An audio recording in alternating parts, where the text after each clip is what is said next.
Hello and welcome to episode 37 of Comics with Stevey D. And as you can tell from our page, it's all about the Batman today.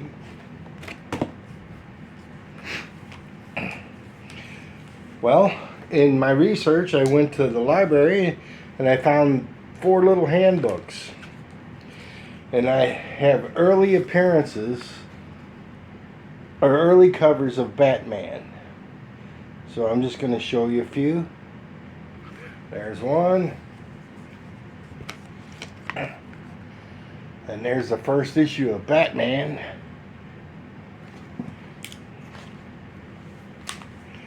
Set that aside.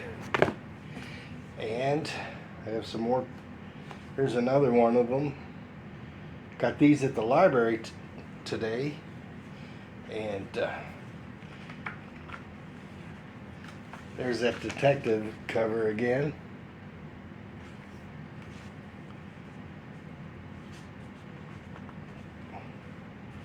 And set that aside for a second. And here's another one. There was 4 of them in the series, so I just checked them all out and started reading and finding stuff I wanted to share with you. Here's a cool cover. A happy. I like it when Batman and Robin smile. It adds a little fun to the book. Here's the bat signal all over the place. There must be some big trouble going on. And here's a villain's cover, which I thought was pretty good. All these books are rare that I'm showing you, so I was lucky to find covers at all to show you from this early time period. And what's cool is this is the very first Batmobile. Isn't that cool?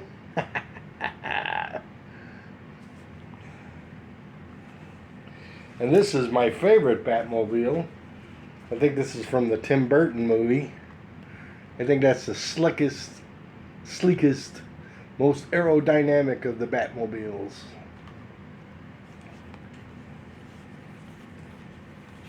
And in the Batcave, it's like he has a museum of all of his versions of the Batmobile in there. So I'm moving close so maybe you can see. That was pretty cool.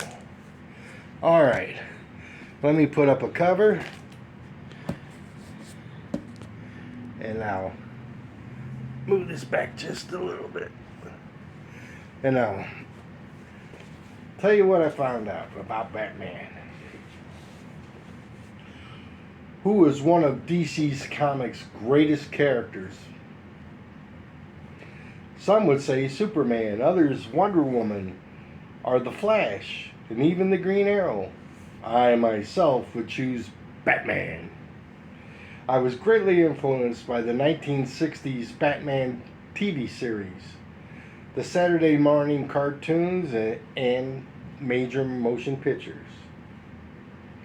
The character Batman first appeared in Detective Comics number 27 from 1939.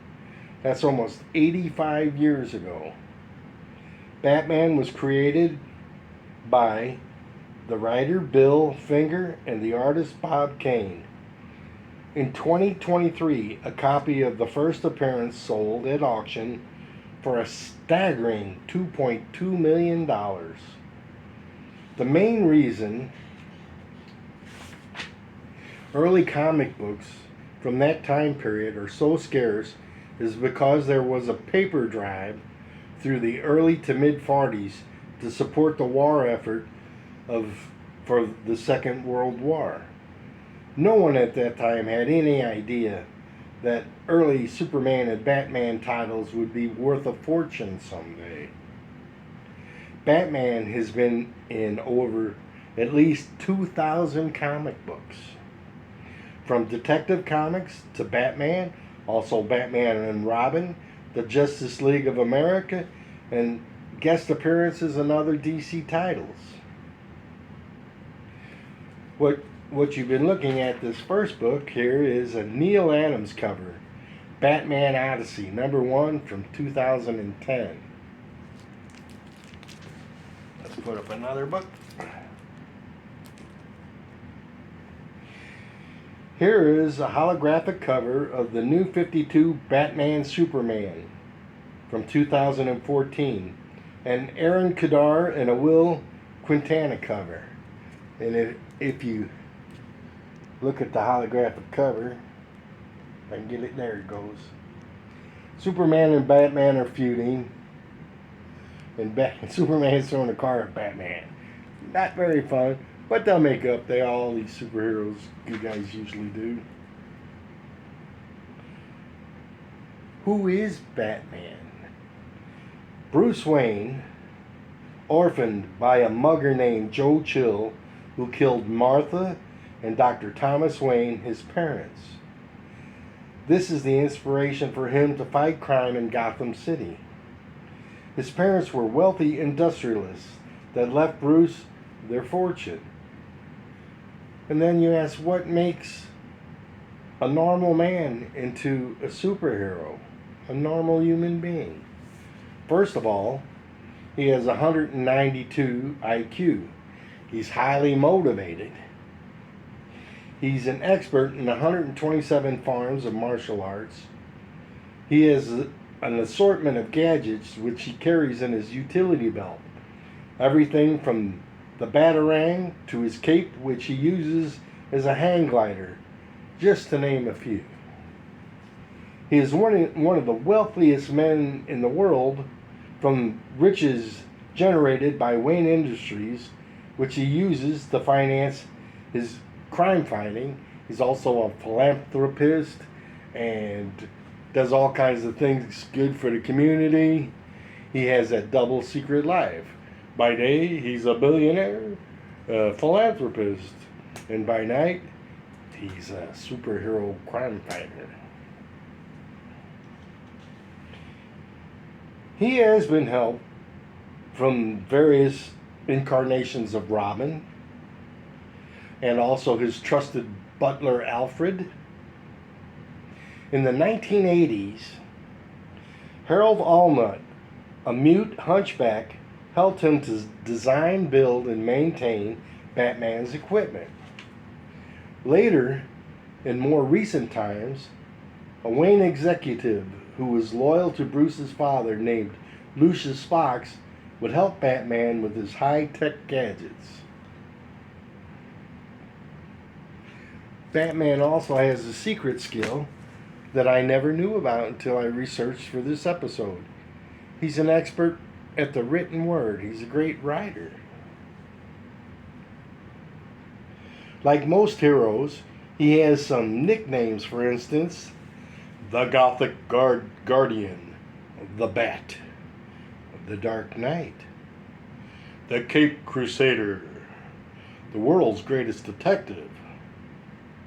I've even heard him called the Flying Rat somewhere, but I can't remember where that reference came from. Could have been the movies. Speaking of movies, Batman has been in over a dozen movies, plus animated television series.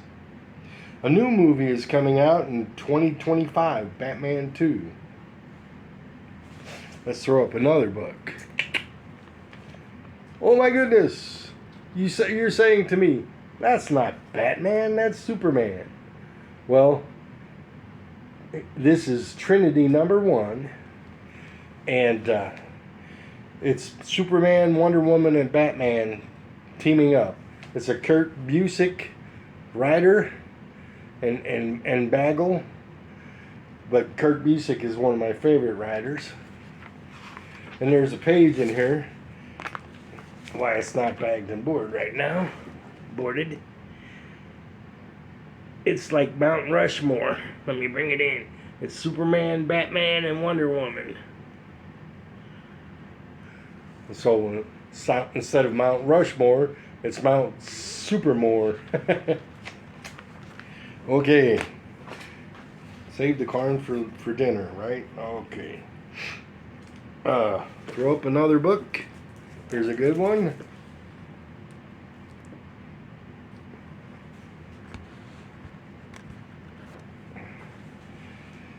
Okay. This classic pose is from Detective Comics 799, showing Batman using his Batarang.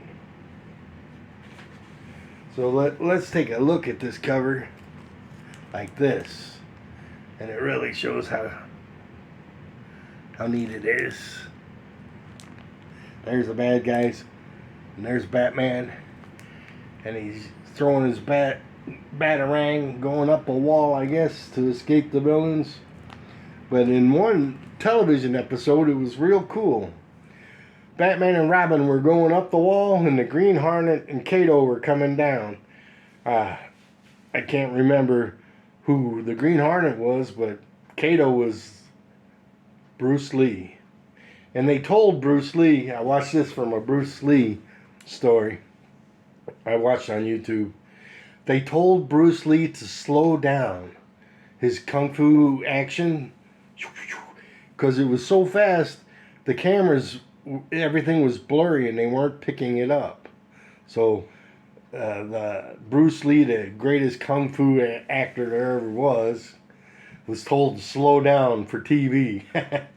And he was also mad that he didn't get the part of Kane in the television series. Losing what the series was, going off track. But David Carradine was the star of that show. Okay, let's put that book down. Grab one more.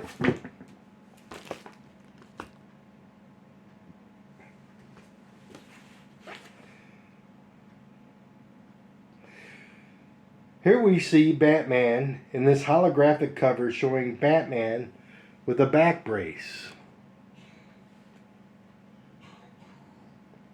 And it comes in with a cape and goes to a back brace. Well, Bane broke his back, so I think this is after he got his back broken, and that's how he can survive. Batman is like the Energizer Bunny. He can take a licking and keep on ticking, you know. Batman has become a cultural icon to comic fans and moviegoers around the globe. I will be searching for more of the Trinity series to build up my Batman stack of comics. With that, I'd just like to show you a couple of the villains, because what good is a superhero without the villains? And whenever there were villains, Commissioner Gordon would send out the bat signal to bring Batman to the roof of the police department or City Hall or wherever it was. And here's 4 villains right there. The big 4. The Joker, Catwoman, the Penguin, and Two-Face. And here's a futuristic thing where they sending the bat signal up to the moon, and Batman and Robin's in a spacecraft, the Bat UFO. There's some cool art. I don't know who it's by, but it's the bat signal with Batman in the background in the clouds.